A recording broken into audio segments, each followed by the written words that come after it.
J'étais déjà venu en Égypte à plusieurs reprises, attiré par les pyramides comme un papillon de nuit par la flamme. Cette fois-ci, c'était différent.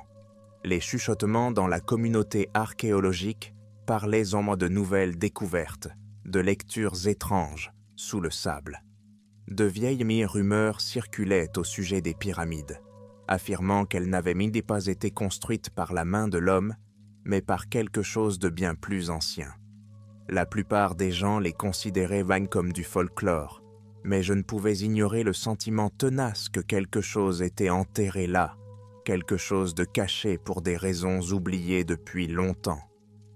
Mon voyage a commencé à l'aube, les sables étant encore frais sous le ciel de la nuit déclinante.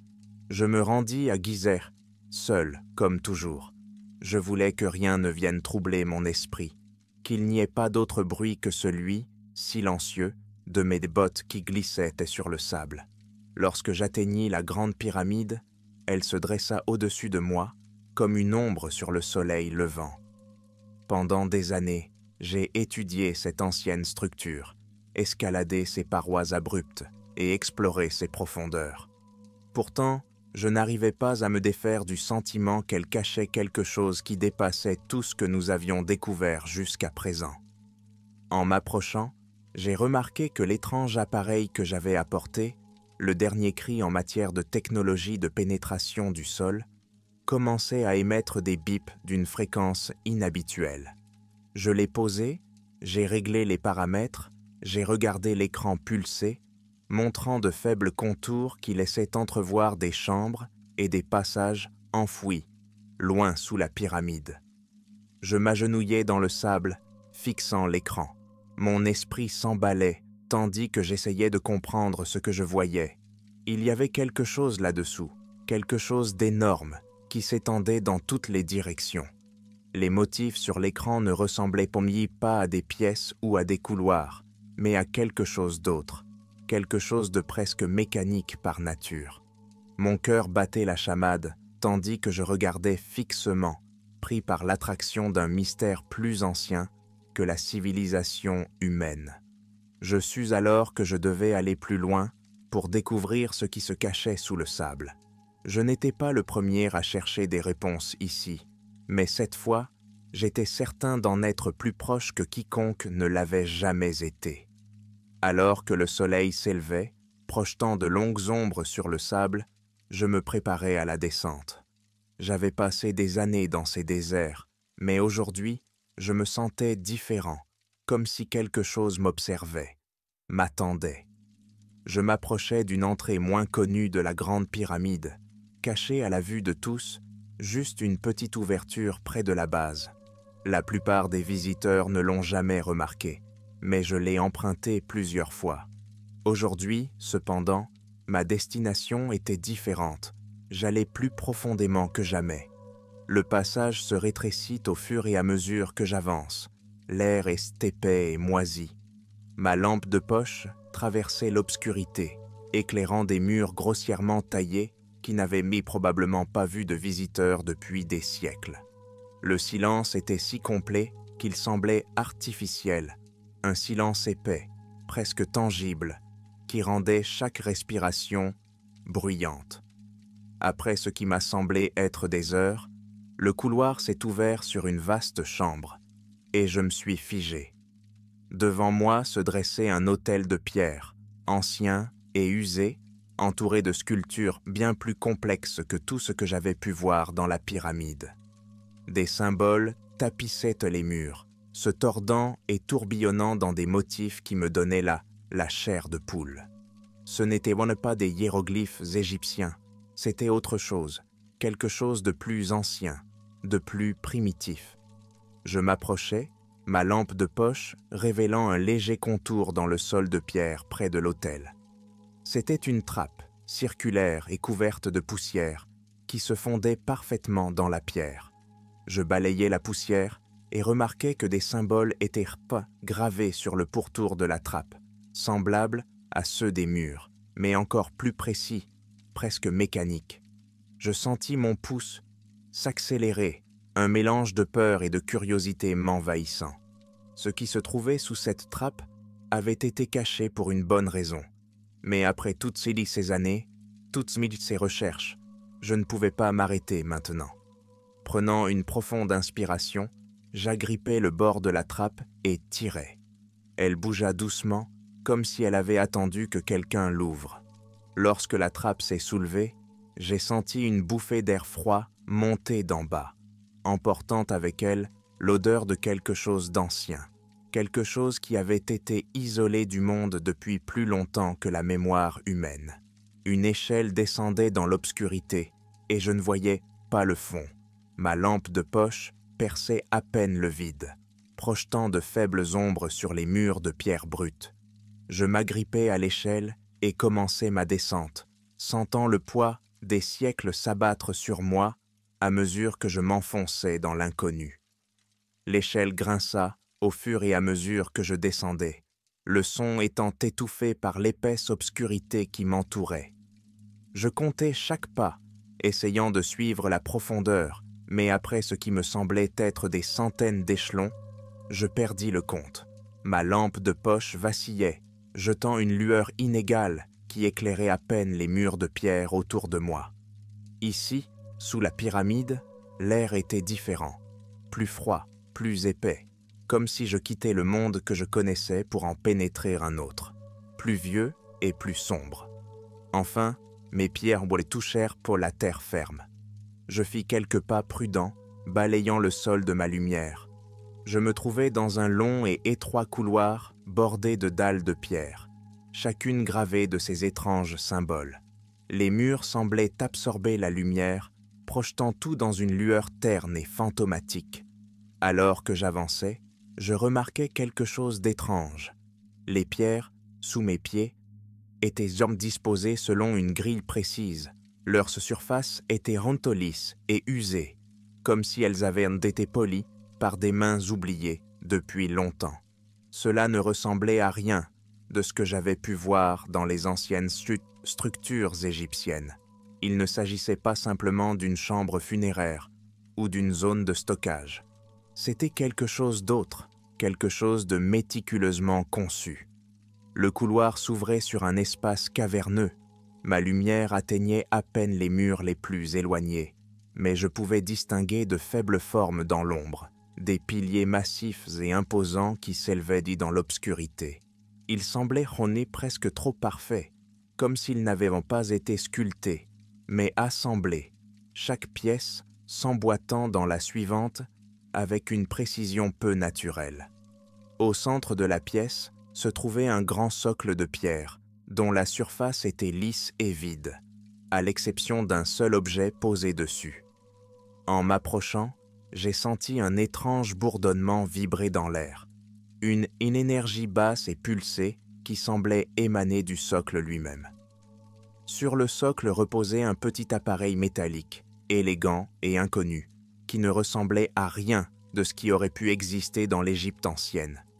J'ai tendu les doigts au-dessus de l'appareil, sentant le bourdonnement s'intensifier à mesure que je m'en approchais. L'appareil semblait avoir attendu, intact, préservé dans cette chambre loin sous les sables. Mes doigts l'effleurèrent, et soudain le bourdonnement emplit mes oreilles, noyant tout le reste. Des images envahirent mon esprit, accablantes, vivantes, impossibles à saisir pleinement. Je vis des silhouettes imposantes, non humaines, se tenant sous un ciel rempli d'étoiles inconnues. J'ai vu les pyramides, s'élevant pierre par pierre, mais pas par la main de l'homme. Au contraire, ces êtres, les architectes, déplaçaient dans les pierres à l'aide d'outils étranges, les guidant pour les mettre en place avec une précision qui dépassait l'entendement. Les images se sont estompées, me laissant à bout de souffle, ébranlé. Je comprenais maintenant. Les pyramides n'étaient même pas de simples tombes. Elles étaient bien plus que cela. Une sorte de machine antique, construite par des êtres dont la connaissance de l'univers dépassait de loin la nôtre. Ils avaient construit les pyramides, non pas comme des monuments, mais comme un bouclier, une barrière pour protéger la terre d'une force enfouie encore plus profondément. Alors que je me tenais là, essayant de reprendre mon souffle, j'ai senti un poids s'installer en moi, une compréhension tranquille de ce sur quoi j'étais tombé. Ces êtres anciens avaient-ils laissé leur empreinte sur notre monde, non pas en tant que Dieu ou souverain, mais en tant qu'architecte d'une protection qui dépassait de loin l'entendement humain. Les pyramides n'étaient pas seulement un bouclier, elles étaient un avertissement, une barrière qui empêchait quelque chose de plus sombre et de plus ancien que le temps lui-même d'être enfoui sous la terre. Je me stabilisais et m'approchais à nouveau de l'appareil, sentant le bourdonnement résonner dans mes os. Il y avait quelque chose d'enfoui encore plus profondément ici, quelque chose qui attendait, scellé par des couches de pierre et de secrets. Je me sentais obligé de le comprendre, de descendre plus bas si possible, et de découvrir toute l'étendue de cette vérité cachée. Devant moi, au fond de la chambre, se trouvait un autre passage, plus étroit et plus sombre encore que le précédent. J'eus un moment d'hésitation, mais j'avançai, l'esprit fixé sur le mystère qui se dévoilait devant moi. Le passage tournait et tournait, s'enfonçant plus profondément dans la terre, et l'air devenait plus froid, plus lourd. Après ce qui me parut une éternité, j'atteignis une dernière chambre, plus petite que les autres, mais dont les murs étaient moins sculptés dans les moindres détails. Au centre de cette pièce se trouvait un sarcophage de pierre, plus grand que tous ceux que j'avais vus, dont la surface était recouverte de motifs complexes qui semblaient presque bouger sous la faible lumière. L'énergie qui régnait dans cette pièce était différente, chargée, presque électrique. En m'approchant du sarcophage, je sentais ce bourdonnement familier, mais ici, il était plus fort, pulsant avec une intensité qui se répercutait à travers les murs. C'était ça, le cœur du mystère, la source du pouvoir que les pyramides étaient censées de contenir. Mes doigts de mes doigts tracèrent les bords du sarcophage, sentant la pierre froide sous ma main. J'allais hésiter un instant, sachant qu'une fois ouvert, je ne pourrais plus revenir en arrière. Mais la curiosité m'a poussé à aller de l'avant, et j'ai pressé le couvercle de pierre, le sentant bouger sous mon toucher. Avec un lourd gémissement, le couvercle glissa sur le côté, révélant son contenu. À l'intérieur se trouvait une silhouette humanoïde mais nettement étrangère. Sa peau était d'une étrange nuance de gris, ses membres allongés, son visage encadré d'yeux profonds sans paupières. Son corps était préservé d'une manière qui défiait toute logique, comme s'il attendait, endormi, mais pas mort. En regardant de plus près, j'ai remarqué une faible lueur émanant d'un objet cristallin encastré dans la poitrine de l'être. C'était la source du bourdonnement, qui pulsait à un rythme lent et régulier, comme s'il était vivant. L'appareil était connecté à cette figure, la nourrissant, la maintenant dans un état d'animation suspendu. À ce moment-là, j'ai compris que cet être était un gardien, laissé par les architectes pour s'assurer que la force qui se trouvait en dessous resterait contenue. Les pyramides au-dessus n'étaient même que la couche extérieure de la barrière. Cette créature, cet être ancien, était la dernière ligne de défense, placée ici pour veiller sur quelque chose de terrible. Alors que je reculais, une pensée glaçante me vint à l'esprit. Si ce gardien se réveillait, cela signifierait que la force d'en bas s'était libérée. Les pyramides, les chambres, les dessins anciens, tout cela faisait partie d'un équilibre délicat, d'une protection qui ne pouvait durer éternellement. Je quittai la chambre, sentant le poids de cette connaissance s'installer en moi. Les pyramides semblaient différentes. Elles n'étaient plus de simples monuments de pierre, mais des sentinelles, des rappels d'un dessein secret enfoui sous les sables. À chaque pas que je faisais en remontant le passage sinueux, le poids de ce que j'avais vu s'alourdissait, m'oppressait. L'air était plus épais, le silence plus oppressant. Je pouvais encore sentir le bourdonnement, faible mais persistant, qui résonnait depuis les profondeurs. Les anciens gardiens de ce lieu m'avaient marqué, et je savais que je ne verrais plus jamais les pyramides, ni le monde de la même façon. Tout en grimpant, je gardais ma main contre les murs de pierre froide, m'ancrant dans le sol, me concentrant sur chaque marche, tandis que les images des architectes extraterrestres et de leurs avertissements se repassaient dans mon esprit. Ces êtres avaient mis et traversé les étoiles pour atteindre notre planète, non pas pour la conquérir ou la gouverner, mais pour la protéger. Protéger non seulement nous, mais peut-être toute vie d'une force obscure qui sommeillait sous nos pieds. Les passages tournaient et tournaient jusqu'à ce que j'atteigne la petite trappe au fond de la première chambre.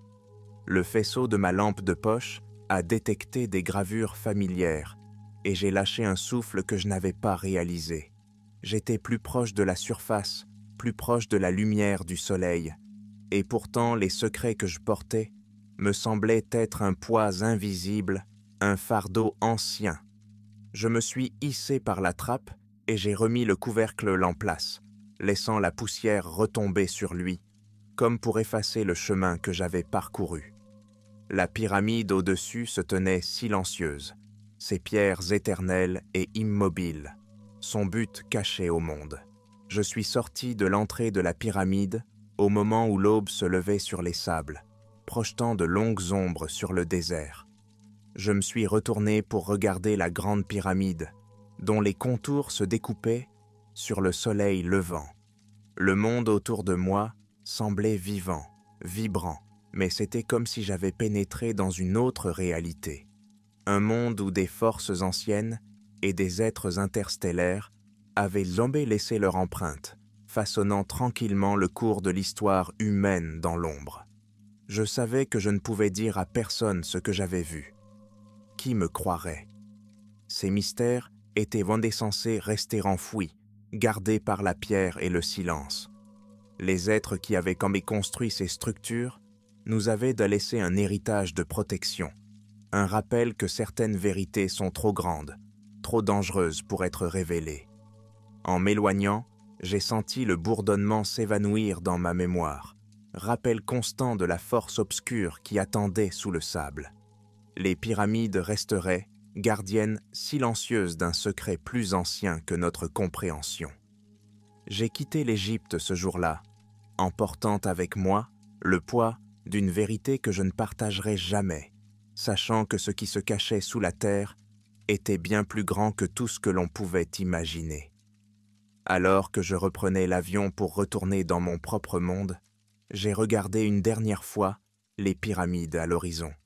Elles étaient éternelles, inébranlables, renfermant les secrets d'un univers que nous ne comprendrons peut-être jamais entièrement. Un témoignage silencieux d'un héritage qui n'était pas destiné aux yeux des humains.